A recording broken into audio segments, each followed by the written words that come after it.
Всем привет, кто любит мохнатых чудовищ. Вот хороший мне вопрос задали в комментариях. Как заставить пчел работать, потому что сидят в улье, ни хрена не делают. Это после того видео задали, как я показал, сколько у меня на передней стенке летной пчелы собирается. Так вот, сегодня будет мои размышления и лекция на тему, что делать с пчелами между медосборами. Прошла у нас акация, сейчас взятка как такового нету. Что делать с пчелами? Как заставить пчел работать, чтобы они не ленились и не шарились? Значит, у пчел бывает две стадии. Они либо работают, либо не работают. В общем, как и у человека. Если они работают, значит, они чем-то заняты. Это есть хорошо, потому что они работают что? Правильно, на нас, на нашу пользу, на нашу хитрую морду. Вторая стадия: пчелы не работают. Если пчелы не работают, то что делают пчелы? Пчелы роятся.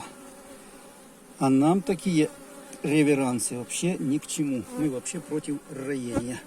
Поэтому что получается? Нам не выгодно, чтобы пчелы не работали. Нам надо заставить пчелок работать. Так, медочек принесли, пыльцу принесли. Как заставить мохнатых работать? Это самая главная задача. Значит, какие работы есть у пчел? Тоже не так много, можно посчитать на пальцах одной руки. Первое: они либо собирают мед, либо не собирают мед. Второе: они либо выращивают молоденькую пчелку, то есть расплод, либо не выращивают молоденькую пчелку, то есть расплод. И в принципе пальцы на одной руке закончились. Но это если вы фрезеровщик. Многие скажут, пчелы имеют еще одну работу: отстраивают соты, то есть тянут вощину. Есть такая работа, но дело в том, что они вощину не будут тянуть, если нету либо расплода, либо медосбора. Просто так, на голом энтузиазме, и эта вощина 100 лет не надо, они ее просто разгрызут. Поэтому в этом случае вощина не прокатывает, потому что что? Чтобы они тянули вощину, нужен или медосбор, или расплод. А лучше, когда есть и то, и то. Так что без взятка, без расплода вы их вощину тянуть не заставите. Поэтому что? У пчел осталось только две работы. Они либо собирают мед, либо выращивают расплод. Либо они ничего не делают, и тогда они роятся. Рамочка с расплодом красивая. И вот мы что должны сделать? Когда у нас взяток, ну допустим, прошел у нас взяток с акацией, мы должны пчел заставить работать на акации. А у пчел две работы: либо собирать мед, либо выращивать расплод. Значит, что? Мы заряжаем пчел на медосбор. Потому что тоже часто спрашивают, что значит зарядить пчел на медосбор, что значит зарядить пчел на выращивание расплода. Видите, что семья способна взять мед. Значит, что? Ограничиваете матку, делаете что угодно, чтобы у них поубавилось расплода. Даже можно просто тупо взять и забрать расплод. И тогда у них расплода не встает. А из двух работ они делают то, что осталось, собирают мед. И вот такая семья собирает много меда. Вот красивые рамочки с расплодом запечатаны. Любо-дорого. Это та семья, которая матку весной потеряла и была бедовая. А сейчас на нее уже приятно смотреть, уже они вычухались. Ну а теперь у нас взяток прошел, меду в природе нету. И что?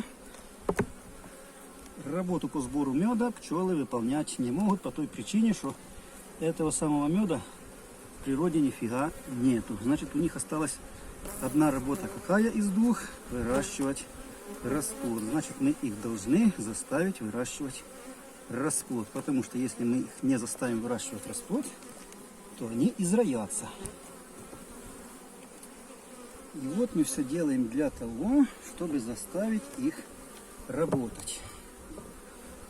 И вот, в принципе, весь сезон заключается в этих двух парадигмах.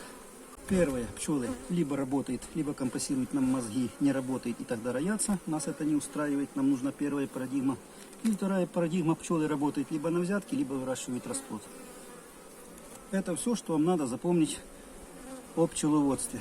Все остальное, что бы вы с пчелами не делали, Оно крутится как раз таки возле этого. Маточка бегает с белой меткой. Так, маточка уже старенькая, надо бы ее тут поменять. И вот нет у нас взятка, как заставить пчел выращивать расплод. Кончился взяток, заряжаем пчел на выращивание расплода. Что для этого надо? Надо обеспечить матку местом под засев. Ставим им суши. Много суши. Для того, чтобы матка полноценно работала, нужно 10-12 рамок пчел. Лучше 12. Вот у этой семьи уже 12 рамок пчел есть. Тут матка работает полным ходом. 4-ю рамку подняли, 4-я с расплодом. 5-я стоит, 5-я тоже вижу с расплодом. Ну, то есть тут полный комплект расплода. Если у вас семейка слабенькая, она, конечно, роиться не будет слабенькая, но у вас меньше, чем 12 рамок пчел. Что нужно такой семье сделать, чтобы они интенсивно выращивали расплод? Чем больше они вырастят расплода, тем больше у нас пчелы будет на сбор подсолнуха. Чем больше у нас пчелы, тем больше меда они принесут, потому что мед приносят пчелы, а не Святой Дух. Если у вас меньше, чем 12 рамок пчел, пчелок нужно усилить. Усилить можно либо передать пчелок, либо свести 2 семьи бедовые вместе, либо дать им печатного расплода. Ну, я обычно даю печатный расплод. Так, пошел открытый расплод. Вот 6-я рамка с открытым расплодом. Ну, вернее, 5 рамок было с расплодом. Тут пошел уже открытый, 6-я рамка с расплодом. То есть через 10-15 дней в этом улье пчел будет тьма. Так, пошла рамка медовая. Все, расплод, значит, закончится. Итого у нас 6 рамок расплода. Что матке не хватает места под засев. Что мы делаем? Раз, им рамочку, чтобы она сеяла. 2, им рамочку, чтобы она засевала. И 3, им рамочку, чтобы она засевала. 6 плюс 3, 9 рамок под расплод. И вот мы эту мать таким образом сейчас заставим работать, потому что у нее уже нету места под засев. Мы им организовали место под засев, пусть матка работает. А если у нас в семье засева, то есть расплодных рамок дофига, их там 8 и больше, значит что? Забираем у них пару рамок с запечатанным расплодом, даем вместо этого сушь или вощину. И тогда матке опять есть куда откладывать яйца. А отобранный расплод передаем в те семьи, где меньше 12 рамок пчел. То есть усилим слабенькие семьи. Таким образом мы слабенькие семьи усиливаем. Там матка начинает лучше работать, потому что для нормальной работы надо 12 рамок пчел.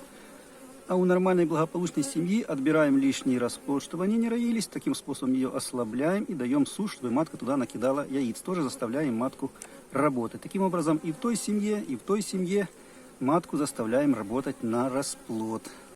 И вот такими делами занимаемся в тот период, когда у нас между медосборами. То есть заставляем пчел выращивать расплод. И так надо делать все время. В этом и заключается, собственно, все пчеловодство. Самая главная тайна пчеловода – это как раз то, как заставить пчел работать. Если вы это умеете делать, у вас будет множество пчелы на подсолнух, на главный взяток. Соберете много меда.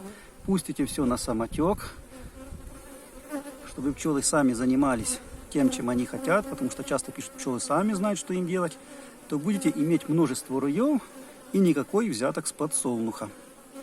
Потому что ваши пчелы разлетятся в теплые края в виде роев.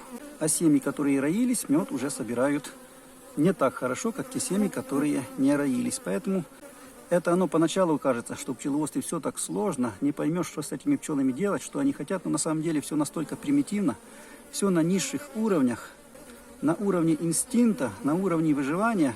Вам надо сделать только так, чтобы семье стало плохо, потому что семья когда роится? Когда в семье все очень хорошо, пчелы обожранные, меду хватает, расплода полное гнездо, пчел валом, матка плодная, все у них просто прекрасно, чудесно, отлично, работы большой нету, в общем, все, о чем мечтает человек. Полная чаша в доме и работать не надо. И тогда что делают пчелы? Они роятся, то есть ваши пчелы счастливые, полетели в виде роя. Так вот, ваша задача как пчеловода сделать пчел несчастными. заставить их работать, поставить их на грань выживания, ну, выживание, это я громко говорю, надо заставить их работать. Надо сделать так, чтобы у них в доме поплохело, и чтобы они эту ситуацию начали исправлять. Пчел надо все время держать в тонусе, тогда они не будут роиться. Если они не будут роиться и будут выращивать максимально пчелу в период между медосборами, то тогда на следующем медосборе вы хорошо хапанете медку, потому что мед собирают пчелы, а не Святой Дух.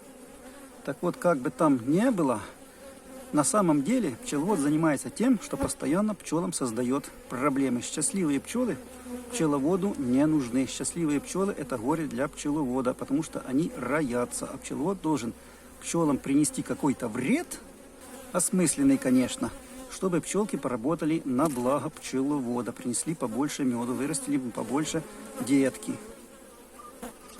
Такие вот дела. Поэтому пчеловодство, не надо думать, что вы так пчел там сильно любите. На самом деле вы им мешаете жить. Но мешаете жить на свою пользу. Проще говоря, вы их эксплуатируете. Такая вот правда пчеловодства. Но сегодня было такое видео. Не пускайте все на самотек, заставляйте пчел работать. Кому понравилось, лайк, кому не понравилось, все равно ставим лайк, потому что я очень жарен. И передаем привет моим мохнатым чудовищам. В этой семье им пока жить мешать не надо, а в некоторых надо. Сейчас пойдем и будем мешать более благополучным семьям.